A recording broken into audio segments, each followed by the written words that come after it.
Hello बच्चों, कैसे हो आप लोग? अच्छे होंगे। तो बेटा आज मैं आपके लिए लेकर के आई हूँ 9th क्लास के लिए, जो मैं आपको चैप्टर पढ़ा रही थी रहीमदास जी का, रहीमदास जी के दोहे। तो ठीक है, जो आपका चैप्टर शेष था वो मैं आज आपके लिए लेके आई हूँ सेकंड पार्ट में। तो देखते हैं बेटा। प्रीतम छवि नैनन बसी, पर छवि कहाँ समाय। प्रीतम छवि नैनन बसी, पर छवि कहाँ समाय। भरी सराय रहीम लखे, पथे का आप फिर जाए। क्या कह रहे हैं रहीमदास जी? देखो, प्रीतम छवि नैनन बसी, प्रियतम की छवि नेत्रों में बसी हुई है। प्रीतम छवि अर्थात ईश्वर की छवि। क्या कह रहे हैं रहीमदास जी? ईश्वर रूपी प्रियतम की छवि तो मेरे नेत्रों में बसी हुई है, पर छवि कहाँ समाए। अब इन नेत्रों में दूसरी कोई छवि नहीं समा सकती है। आ गया समझ में? रहीमदास जी कहते हैं कि मेरे नेत्रों में तो प्रियतम रूपी ईश्वर की छवि पहले ही समाई हुई है, अब इन नेत्रों में दूसरी अन्य कोई छवि नहीं समा सकती है। भरी सराय रहीम लखे, रहीमदास जी कहते हैं भरी सराय को देख करके, अर्थात जहाँ पहले से ही सराय का अर्थ क्या हो गया?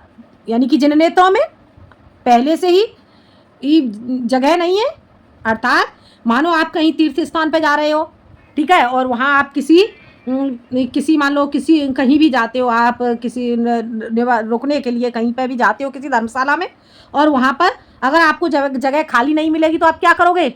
वहाँ से वापस ही आ जाओगे। ठीक है, तो उसी तरह से यहाँ पे रहीमदास जी कह रहे हैं कि प्रीतम छवि नैनन बसी, मेरे नेत्रों में तो पहले से ही ईश्वर रूपी प्रियतम की छवि बसी हुई है, पर छवि कहाँ समाए। अब इन नेत्रों में अन्य कोई छवि नहीं समा सकती है। भरी सराय रहीम लखे, रहीमदास जी कहते हैं कि भरी सराय को देख करके, अर्थात जहाँ स्थान रिक्त नहीं देख करके, पथिक आप फिर जाए। पथिक यानी कि राहगीर, आप अपने आप ही फिर जाए यानी कि वापस हो जाता है। ठीक है, भरी सराय को देख करके रहीमदास जी कहते हैं कि जो राहगीर होता है वो स्वयं ही वहाँ से वापस चला जाता है। उसी तरह से रहीमदास जी कहना चाहते हैं कि मेरे नेत्रों में तो पहले ही ईश्वर की छवि बसी हुई है, अब यहाँ पर अन्य दूसरी कोई छवि नहीं समा सकती है।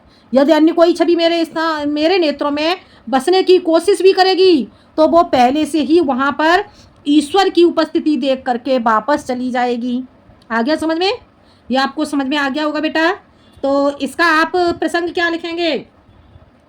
प्रस्तुत दोहे में ईश्वर रूपी प्रेतम के मिलने से अन्य वस्तु से मोह समाप्त हो जाता है, इस प्रकार से वर्णन किया गया है। प्रस्तुत दोहे में बताया गया है कि ईश्वर रूपी प्रीतम के मिलने से अन्य वस्तुओं का मोह समाप्त हो जाता है। आ गया समझ में? इसमें आपका काव्यगत सौंदर्य क्या होगा? ब्रज भाषा का प्रयोग किया गया है, रस आपका शांत हो गया, छंद इसमें दोहा हो गया और गुण प्रसाद हो गया। ठीक है, तो ये आपको समझ में आ गया होगा। और इसमें अलंकार कौन सा होगा बेटा? इसमें दृष्टांत अलंकार का प्रयोग किया गया है। हो गया क्लियर? आगे देखते हैं। रही मन धागा प्रेम का, मत तोरे उचटकाय। रही मन धागा प्रेम का, मत तोरे उचटकाय। टूटे से फिर ना जुड़े, जुड़े गांठे पड़ जाए। रहीमन धागा प्रेम का, रहीमदास जी कहते हैं कि जो प्रेम रूपी धागा होता है उसे हमें चटका करके नहीं तोड़ना चाहिए। अर्थात जो हमारे प्रेम होते हैं, प्रेम संबंध होते हैं, उन संबंधों को हमें एक झटके में नहीं तोड़ना चाहिए। टूटे थे फिर ना जुड़े, टूट तो जाते हैं, टूट तो रिश्ते जल्दी से जाते हैं, लेकिन फिर बाद में जुड़ते नहीं हैं। और अगर किसी भी तरीके से, किसी भी कारण से अगर जुड़ भी जाएं तो क्या होता है? उनमें गांठ पड़ जाती है। अर्थात कहने का अर्थ क्या हो गया? उनमें पहले जैसा मेल, पहले जैसा प्रेम नहीं रहता है। आ गया समझ में?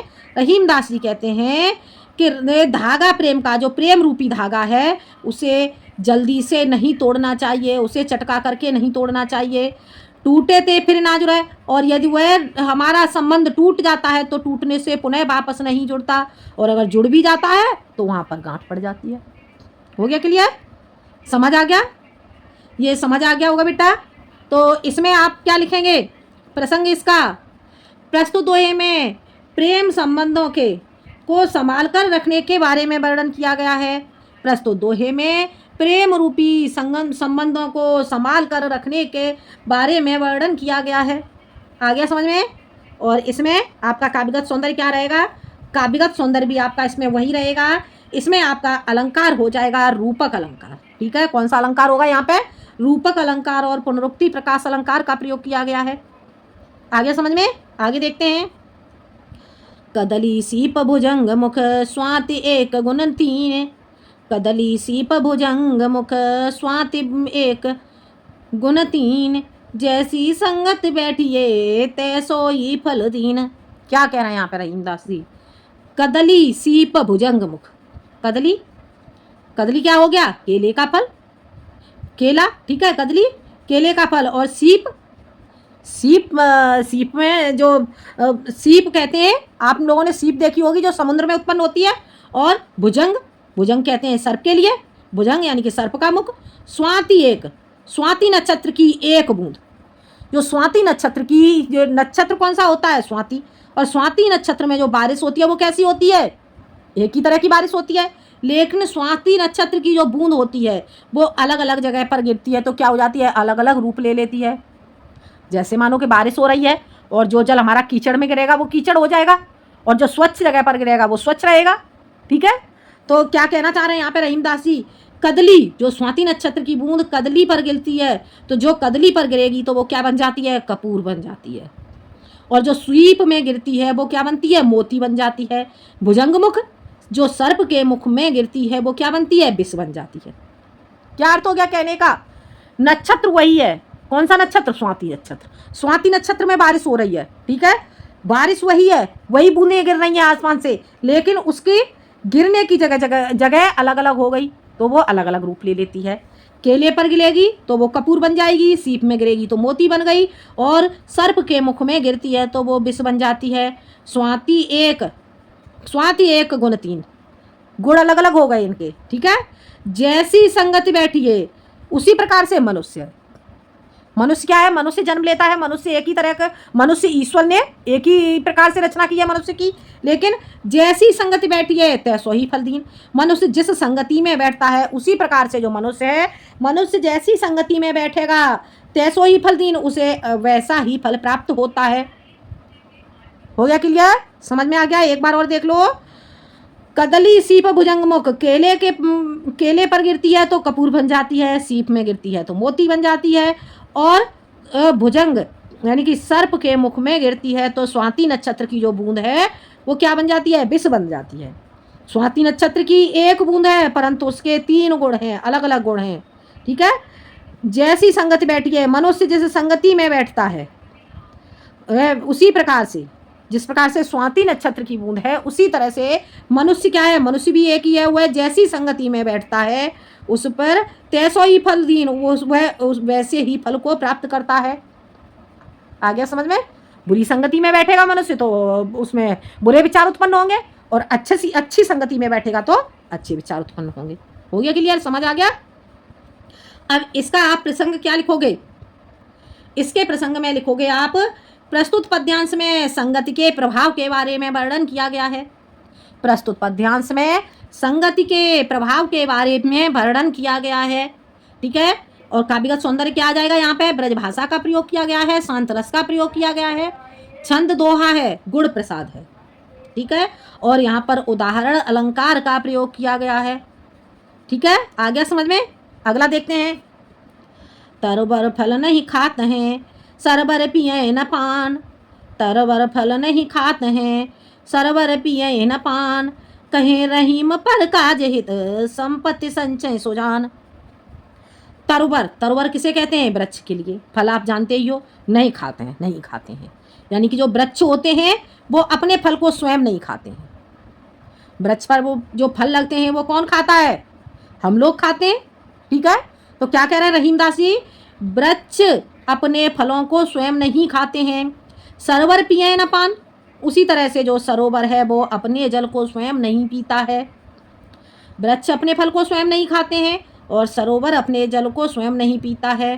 कहें रहीम पर काज हित, रहीमदास जी कहते हैं दूसरों के कार्य के लिए ही, दूसरों के काज हित, दूसरों के हित के लिए ही संपत्ति संचय सुजान। जो सज्जन पुरुष होते हैं उनकी संपत्ति दूसरों के हित के लिए ही होती है, अर्थात जो सज्जन पुरुष होते हैं वो संपत्ति का संचय करते हैं तो वो परोपकार के लिए ही करते हैं।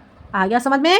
देखो एक बार भी, तरवर फल नहीं खाते हैं, वृक्ष अपने फलों को स्वयं नहीं खाते हैं, और सरोवर अपने जल को स्वयं नहीं पीता है।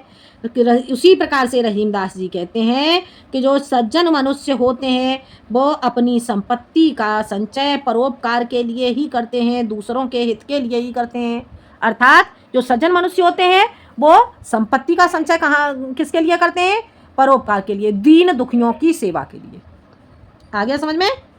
ठीक है। अब इसमें प्रसंग क्या लिखोगे?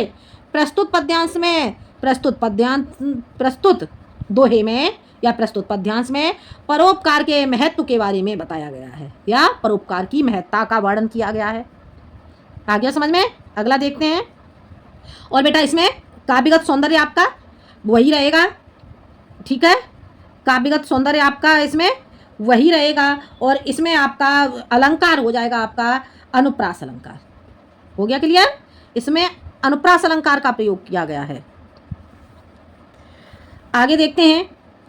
रहे मन देख बड़े न को लघु न दीजिए डारे, रहे मन देख बड़े न को लघु न दीजिए डारे, काज जहाँ काम आवे सुई कहा करे तलवार। क्या कह रहा है रहीमदास जी? रहे मन देख बड़े न को लघु न दीजिए डार, जहाँ काम आवे सुई कहा करे तलवार। रहीमदास जी क्या कह रहे हैं? रहीमदास जी कहते हैं देख बड़े लोगों को देख करके, बड़े बड़े लोगों को देख करके हमें छोटे लोगों को नहीं त्याग देना चाहिए। समझ आ गया? रहीमदास जी कहते हैं कि बड़े लोगों को देख करके हमें छोटे लोगों को नहीं त्यागना चाहिए। जहाँ काम आवे सुई, जहाँ सुई का कार्य होगा वहाँ सुई ही तो कार्य करेगी, कहा करे तलवार। वहाँ पर तलवार से कार्य नहीं किया जा सकता। अर्थात कहने का अर्थ क्या है? जहाँ छोटे लोगों का कार्य होगा वहाँ छोटे लोग कार्य करेंगे, और जहाँ बड़े लोगों का कार्य होगा वहाँ बड़े लोग कार्य करेंगे। आ गया समझ में? जहाँ काम आवे सुई, जहाँ सुई का कार्य होता है वहाँ सुई ही कार्य करेगी, कहा करे तलवार, वहाँ तलवार कार्य नहीं कर सकती है। आ गया समझ में? अरे आपको सिलाई करनी है तो सिलाई आप सुई से करोगे, तलवार से नहीं कर सकते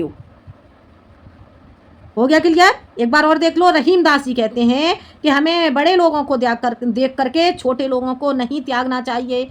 जहाँ काम आवे सुई, जहाँ सुई का कार्य होता है अर्थात जहाँ छोटे लोगों का कार्य होता है वहाँ छोटे लोग ही कार्य करेंगे, कहा करे तलवार, वहाँ तलवार कार्य नहीं कर सकती है, अर्थात वहाँ पर बड़े लोग कार्य नहीं करेंगे। हो गया क्लियर? समझ आ गया? इसमें आपका प्रसंग क्या होगा? आवश्यकता अनुसार छोटी बड़ी वस्तु का महत्व होता है। प्रस्तुत दोहे में बताया गया है कि आवश्यकता अनुसार ही छोटी बड़ी वस्तु का महत्व होता है, अतः हमें किसी की उपेक्षा नहीं करनी चाहिए। हो गया क्लियर? समझ आ गया? इसका काव्यगत सौंदर्य वही रहेगा। इसमें आपका दृष्टांत अलंकार का प्रयोग किया गया है। भाषा ब्रज है, रस शांत है, छंद दोहा है, गुण प्रसाद है, और दृष्टांत अलंकार का प्रयोग किया गया है। हो गया क्लियर? समझ आ गया? अगला देखो। यों रहीम सुख होत है बढ़त देख निज गोत, यों रहीम सुख होत है बढ़त देख निज गोत, ज्यों बड़री अखियाँ ने रखे आँखें न खो सुख होत।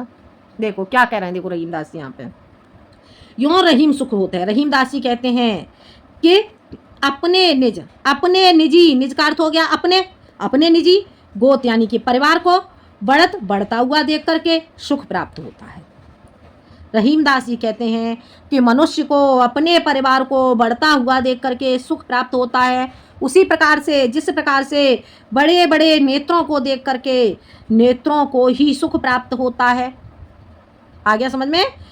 उसी प्रकार से जिस प्रकार से अपने बड़े बड़े नेत्रों को देख करके स्वयं के नेत्र ही सुख का अनुभव करते हैं, उसी तरह से अपने निजी परिवार को, गोत का अर्थ हो गया परिवार, अपने निजी परिवार को बढ़ता हुआ देख करके अपने परिवार को ही सुख प्राप्त होता है, मनुष्य को स्वयं ही सुख प्राप्त होता है। हो गया क्लियर? मनुष्य को अपने परिवार को बढ़ता हुआ देख करके स्वयं ही सुख प्राप्त होता है। उसी प्रकार से जिस प्रकार से बड़े बड़े नेत्रों को देख करके स्वयं के नेत्र ही सुख का अनुभव करते हैं। हो गया क्लियर, समझ में आ गया? तो इसका आप प्रसंग क्या लिखोगे? प्रत्येक मनुष्य अपने परिवार की वृद्धि को देखकर प्रसन्नता को प्राप्त करता है। प्रत्येक परिवार अपने परिवार की वृद्धि को देख करके अपने परिवार को बढ़ता हुआ देख करके प्रसन्नता को प्राप्त करता है। हो गया क्लियर? इसमें आपका कौन सा काव्यगत सौंदर्य आपका वही रहेगा, अलंकार आपका इसमें हो जाएगा उदाहरण अलंकार। ठीक है, अगला देखो, लास्ट है ये। रहे मन ओछे नरन ते तजो बैर और प्रीति, रहे मन ओछे नरन ते तजो बैर और प्रीति, काटे चाटे श्वान के दोहु भांति विपरीत। क्या कह रहे हैं रहीमदास जी? ओछे नरन ते, ओछे यानी कि तुच्छ बुद्धि वाले जो व्यक्ति होते हैं, तजो बैर उन व्यक्तियों से हमें बैर और प्रेम, बैर यानी कि दुश्मनी और प्रेम प्रीति यानी कि प्रेम, जो तुच्छ बुद्धि वाले मनुष्य होते हैं उनसे हमें बैर और प्रेम दोनों ही त्याग देना चाहिए। हो गया क्लियर? रहीमदास जी कहते हैं कि जो तुच्छ बुद्धि वाले मनुष्य होते हैं उनके साथ हमें बैर और प्रेम दोनों ही त्याग देना चाहिए। बैर यानी कि दुश्मनी, उनके साथ हमें दुश्मनी भी नहीं करनी चाहिए और प्रेम भी नहीं करना चाहिए। काटे चाटे श्वान के, श्वान श्वान किसे कहते हैं? कुत्ते के लिए। कुत्ते के काटने से और चाटने से दुहु भांति विपरीत, दोनों भांति से दोनों तरह से हमें क्या होता है? दुख प्राप्त होगा। ठीक है, दोनों तरह से हमें दुख की ही प्राप्ति होगी। हो गया क्लियर? रहीमदास जी कहते हैं कि हमें तुच्छ बुद्धि वाले मनुष्यों से शत्रुता और प्रेम दोनों को त्याग देना चाहिए। उसी प्रकार से जिस प्रकार से कुत्ते के काटने और चाटने दोनों प्रकार से हमारे शरीर के लिए क्या है? नुकसानदायक है। ठीक है, अगर कुत्ता हमें बार बार चाटता है तो क्या होगा? उससे हमारी जो त्वचा है वो कैसी हो जाएगी? अशुद्ध हो जाती है, और उसके द्वारा जो छोटे छोटे रोए होते हैं उनके द्वारा हमारे शरीर में कीटाणु प्रवेश करेंगे, और यदि कुत्ता काटता है तब भी हमारे लिए अहितकर होता है।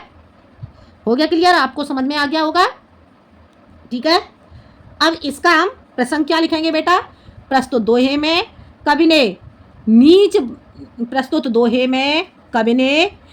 नीच व तुच्छ व्यक्तियों के साथ प्रेम और शत्रुता दोनों के को क्या बताया है? दोनों को ही अहितकारी बताया है। प्रस्तुत दोहे में कवि ने नीच अथवा तुच्छ व्यक्तियों के साथ प्रेम और शत्रुता दोनों को ही कष्टकारी बताया है, कष्टदायक बताया है।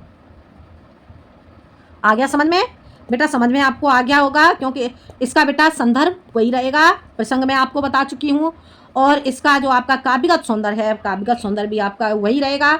अलंकार में आपका आ जाएगा दृष्टांत अलंकार। ठीक है, तो बेटा ये चैप्टर आज आपका कंप्लीट हो गया है, और मुझे लग रहा है ये चैप्टर आपको समझ में आ गया होगा। तो अगले वीडियो में मैं आपके लिए लेके आती हूँ अगला चैप्टर। आज के लिए इतना ही, धन्यवाद।